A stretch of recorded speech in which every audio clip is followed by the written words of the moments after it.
சுந்தர விநாயகன் திருவடிகள் வாழ்க வாழ்க.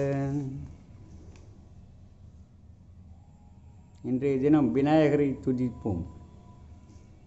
வேடமுகத்து விநாயகனைத் தொழ வாழ்வு மிகுத்து வரும், வெற்றி முகத்து வேலவனைத் தொழ புத்தி மிகுத்து வரும், வெள்ளை கொம்பன் விநாயகனைத் தொட துள்ளி ஓடும் தொடர்ந்த வினைகளே, அப்பமுப்பழம் அமுது செய்தருளிய தொப்பையப்பனைத் தொட வினை அருமே. ஏற்றுக்கொண்ட காரியம் இனிதே நிறைவேற எல்லாம் வல்ல முதல்வனாம் விநாயகப் பெருமானை போற்றி வழிபாடு செய்ய வேண்டும். வெற்றி மிகும் கொண்ட விநாயகனைத் தொட நல்ல புத்தி உண்டாகும். வெள்ளை நிற தந்தங்களை உடைய விநாயகரை வழிபட நம் தீவினை அகலும். தொப்பை கணபதிக்கு முக்கணியுடன் அப்பத்தையும் படைத்து வழிபட்டால் தீவினைகள் முற்றிலும் அகலும். சுந்தர விநாயகன் திருவடிகள் வாழ்க வளர்க.